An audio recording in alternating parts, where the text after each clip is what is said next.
I mean? Like, this isn't for you. There's a lot of intruders in here. There's 5 or 6 people, maybe 8, maybe 17. You know what I mean? Like, there's maybe a couple of people in here, you know what I mean, that are worth being in here. Most of you, I loathe you. Like, you are awful. Like, I hate it here. Hey y'all, so like I said in my previous video on Doja Cat, if you guys have not seen that one yet, you can just go ahead and click a card and catch up right here. I said that I would be following up with a video that obviously like allowed comments. I only turned them off, and thank you to those of you who watched it and get it and didn't get all super overly emotional about it, because to prove a point is literally that simple. Boundaries are boundaries, period, and it does not matter how you establish them. And sometimes this is why I feel like I understand where Doja's coming from, or at least when she's popped off on her live, because I've seen some of her lives in the past. Now, obviously, you guys know I did not follow her as heavy or like, you know, watching her every move or anything like that.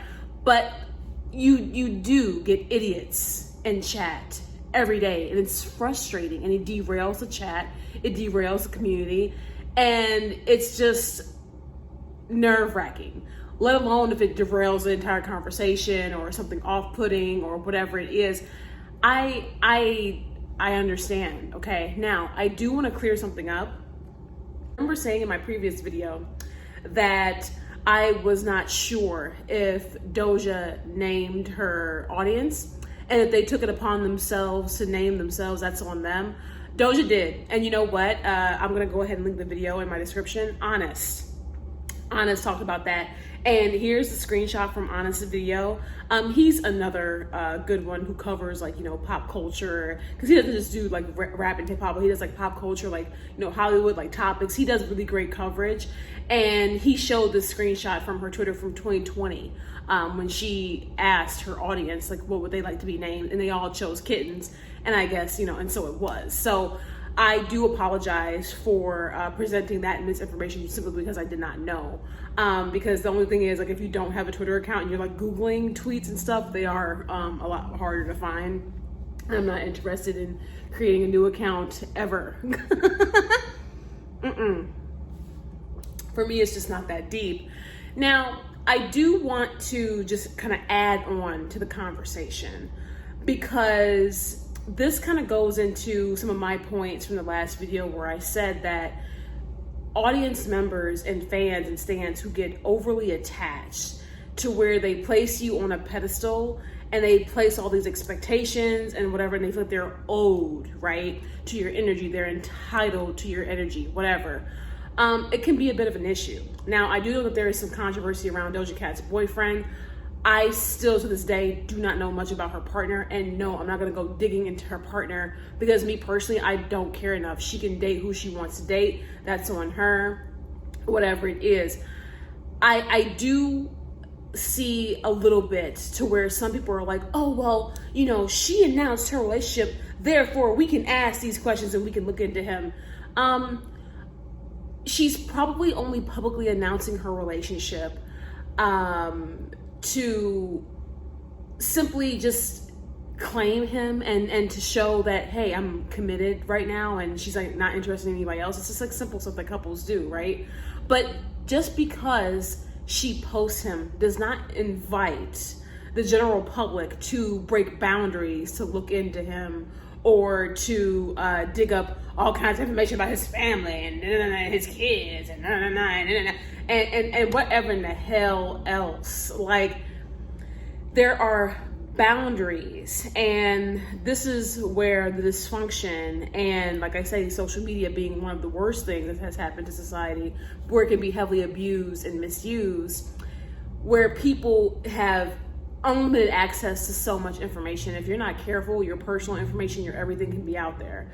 And if you don't either set boundaries or limit your interaction or whatever it is, or really watch out for your loved ones and those you're close to, it can turn really ugly really fast. And you guys know with that, I'm speaking from experience. So I really dislike the overly emotional attachment to public figures, celebrities in general. And even for me, Now, I know I've called myself a stan account. I've been a big fan of many people, and I'm a big supporter of many people. And I go to a lot of concerts, I go to a lot of shows, I do a lot of things, right? And I love it, right? But I will only feel the best example that I can give is when I saw MGK in 2019. That was an in-person, face-to-face interaction, because I did the Hotel Diablo tour backstage, and when I met him, he was super rude. And so obviously that caused a negative emotional reaction and response in me, to where I was like, well, you know what, I got me a platform, I might as well make a video, you know? And I do remember at that time when I made that video about MGK, which is no longer public on my channel, I did say that if I were to ever see him, you know, publicly change his ways, because back then that was a really rough year for him. He was getting into like a lot of public fights. We weren't the only fans that he fought with during that tour. Things were pretty bleak, okay? And he also just was not looking well. I don't think that he was doing well at all. I think that he was also possibly struggling with sobriety, allegedly. I'm not really sure how heavy it was back in 2019 for him. However, I have over time seen him change his behavior, see him treat fans better, and getting into like less public fights and trying his best. I mean, obviously he's going to always be his edgy, rebellious self. I would never, you know, expect a person to do like a complete 180 in their, you know, personality or whatever, because that's unrealistic. But I, as, you know, a fan or a current supporter or coming back into supporting him, I see how he's changed his behavior and I admire it. And all I wanted to do was see positive change overall, despite me ever seeing him in concert again or doing a meet and greet again. And that is where the line is drawn, right? Now, of course, you know, there's trolling, there's jokes made, whatever, but it was never anything too crazy over the line. In that video that was public, I did not go into his, you know, personal history. So I want to talk about his family and you know, I brought up certain things that were of concern, but there was nothing where I needed to breach privacy or boundaries to make a point. And I feel like if you need to do that, then your point is already lost. And I think that people doing this to Doja don't see it because unfortunately the entitlement of the audience is just so prevalent and so heavy. And it's sad because what I'm hearing from Doja in a lot of the streams that she's mentioned and has, you know, been clipped or whatever, the clips that I've seen from her streams, is that she's an individual and she wants to continue to grow. And if she is crapping on her, you know, past albums and past music and stuff like that, that is still her right. Because maybe she wasn't all that happy making pop.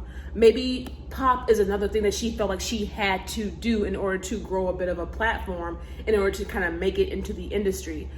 The thing is, people are multifaceted. You only see them on a screen for, I don't know, anywhere between minutes to maybe a couple hours at a time, depending. I mean, I don't know how long her lives tend to be, but you do not see the full 24 hours in their day, 7 days a week. And people, once again, get the signals crossed because they have all these expectations and they feel so attached. And it's like that splitting stuff that I have mentioned before, because it's seriously like that's what's being done. They do one thing that's out of the ordinary or one thing that they don't agree with or whatever it is, and the next thing you know, people want to, you know, cancel them and drag them to hell and back because they know a piece of a full story that's not fully being shown. They only see a few clips or a few tweets. The overly emotional involvement in social media is insane. And the thing is, it's like you can get sucked into it, especially if you feel like you do have a bit of a parasocial relationship with your audience or whatever it is. It can be hard to draw a line and to see between the lines as well. It's so interesting because I actually came across this TikTok that talked about like stanship and truly idolizing celebrities is mental illness. Do you know that people who worship celebrities, it's actually found that that is a mental illness? It's called celebrity worship syndrome. And it's not surprising, but these are all of the things that celebrity worship syndrome causes. And there are 3 types of celebrity worship syndrome. There is entertainment social, there is intense personal, and there is borderline pathological. Celebrity worship syndrome is obsessive addictive disorder. And this is when somebody is obsessed with the celebrity, either creating a fan page about them or fighting in the comments trying to defend them on social media, or acting like meeting their celebrity is one of the biggest accomplishments they will ever make in their life. First part of celebrity worship syndrome is the entertainment social aspect of it. This is the lowest level of the celebrity worship. And this is just where somebody thinks it's fun to follow their favorite celebrity on social media, to talk about them with their friends. This is the healthiest part of this syndrome. And this is the stage that everybody in their life goes through. We all have our favorite celebrities and our favorite actors that we love seeing in TV shows. And the group's personality profile, the people that engage in the entertainment social aspect of it, are more outgoing, lively, and optimistic. And then we continue going down the iceberg to the intense personal level. And this is the intermediate level of celebrity worship, labeled intense personal. And it was characterized by having intense and obsessive feelings about celebrities, such as believing that a particular pop star was their soulmate. And researchers found that this specific group of individuals were more moody and emotional, and that it was linked to poor mental health. And then we have the borderline pathological. And these people will do anything to just get a glimpse of their favorite celebrity. They will purchase thousands of dollars in their favorite celebrity memorabilia just to feel closer to that celebrity. I have encountered many of these borderline pathological fans. Anytime I talk about Ariana Grande or a very popular pop star, I get death threats in my DMs. Social media is a very interesting and scary world when dealing with crazed fans. Let me know what you guys think about this in the comments, and I'll see you in the next video. Bye. And I love this TikTok, and I almost wanted to stitch it, but I didn't want to do too much on TikTok without, following up with this video or whatever, because I'm trying to, balance both platforms or whatever. But I also think that this is very true for YouTubers. I mean, this is true for anybody with a public platform who engages with their audience a little too much. Whether they're in Discord with their audience, they're always on Twitter with their audience. I do think a bit of Doja's downfall is the fact that she does the chat rooms with her audience and is always live with them. You do not owe these people anything, okay? And people don't owe you anything, okay? So stop placing expectations on folks and start thinking for yourself and focusing on yourself and your own well-being, because at the end of the day, that's all that's important. I really do miss the days where people could just watch, be entertained, appreciate it, maybe not appreciate it, talk about it for a couple of days and move on without some huge cancel culture or somebody being in their feelings or, oh my God, Doja blocked me. Let me cry about it. Let me make a new channel. Let me do that. It's insanity, to say the least. And I have no sympathy for people like that, because how unbalanced and dysregulated are you to be that deeply invested in the internet or in a celebrity or public figure or whatever it is? People who make, dedicated pages or whatever and post day in, day out, even with little to no engagement. They're just doing it for their own sick fulfillment. And that there alone is a clear demonstration of how little they have going on in their real lives. But if you call it out and you say it like that, or you, just really set a boundary on that behavior, people hate it, and they get their feelings. It's nonsensical to me. Now Doja's new song, like you guys know, I posted my little lip sync or whatever on Instagram. I am not done. I love that song. That's like my new favorite song right now. I love it. And that song is highly confident. That song is just about being so sure in yourself. Like, I said what I said. I'd rather be, famous instead, And I almost feel like she's like mocking, her hate campaign, because people have been coming after Doja for the past year and a half. And a person gets tired. And when you demonize and villainize a person for so long, they will throw that back in your face and be unremorseful. And in some instances, I feel like it's deserved. I could never sit back and be, all, please like me, because why would you need that validation from anyone, right? Like, you get your validation from inside. So people who don't know you, who are throwing all kinds of shade, like, they can totally get the smoke first, right? Don't ever feel guilty for being terrible to terrible people, okay? Ever. Defend yourself always. And that's why I'm not mad at her. And it's like, I also see the type of confidence that Doja radiates. And people are envious of that. They want her to humble herself. They want her to step down from her confidence. They want her to cater to them and their needs. And And it's like, get a life. Why are you not confident? Why are you not thinking that highly of yourself to where you're too busy to even be focused on what Doja's doing or whatever, because you're that invested in yourself? This whole people need to get humbled, they need to get canceled, they need to be brought down, to be taught a lesson. Regardless of what you think you're doing, it will never work. People can be well connected out here, well established, even with YouTubers. I know some YouTubers, there's an exception, like people who've gone to jail and stuff like that. That's a totally different topic. I'm talking about just like, I'm talking about the Trisha Paytases, and I'm talking about like, even from my perspective, or who else was it?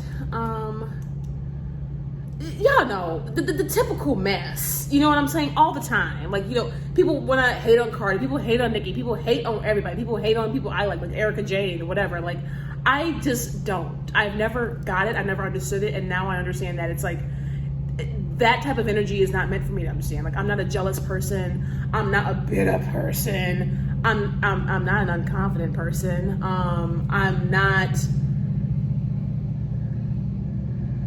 I don't care enough.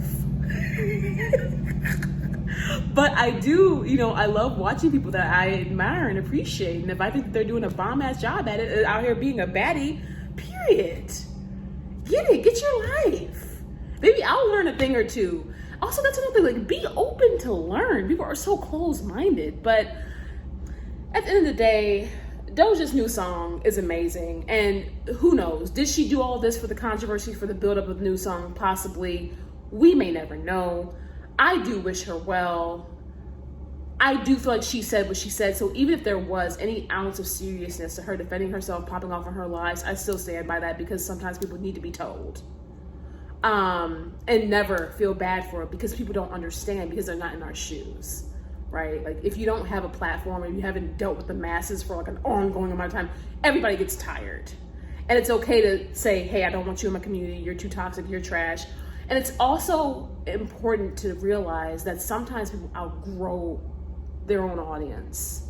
We've seen it all the time with like child stars, or like, some YouTubers who cater to a certain genre or target, market or whatever, and then they want to go and do something else. Like, that's exactly what I'm going through too. And I know that I've outgrown that previous toxic ass community that I used to be in, like the reaction community I used to, participate in. And I don't expect to take that many people with me, to be honest. I have never been so pleased with the current engagement in my channel ever since redirecting it, because it lets me know that I am weeding out the bullshit. Okay, I want to talk to more like-minded people. I want to talk to people who have more going on. I want to attract more confident people who are able to think with nuance and not just split black and white all the time and project their mental illness and their darkness in their lives onto me. And I want just a more leveled audience. And I don't care how small, big, or in between that is. I know what I want, and I'm going to continue pursuing that. And when you realize that you're outgrowing people, just in general, it can be funny. Because you start to wonder, like, did I ever have anything in common with these people? Like, whatever. And if an artist wants to outgrow their audience or redirect their craft or whatever, that's their right as well. Sometimes people outgrow people, sometimes people outgrow places and things, and sometimes shit just gets old. And if you feel like there are people in your audience who just aren't with it, block them. If you feel like people are being distracting, demeaning, toxic, block them, get rid of them. But and just continue to carry on. And don't worry if they try to start all kinds of hate campaigns and trains and whatever against you, because at the end of the day, those are people holding on to your energy. And the thing is, when people do that, especially after being booted or rejected or whatever, they end up showing their true colors. They end up showing that they were that obsessed and that bitter with you. So when they felt that slight of rejection and when they felt that diss, it's like, how dare you? I did this. I donated this much money. I did this. Congratulations. Would you like a cookie? Because at the end of the day, my life goes on. Yours should. If your life is not still moving on with your things day in, day out, then you have an issue. But a lot of people don't want to hear that. But it is okay to outgrow people. It's okay to redirect. It's okay to defend yourself. It's okay. There is nothing that Doja has done or said that I actually disagree with.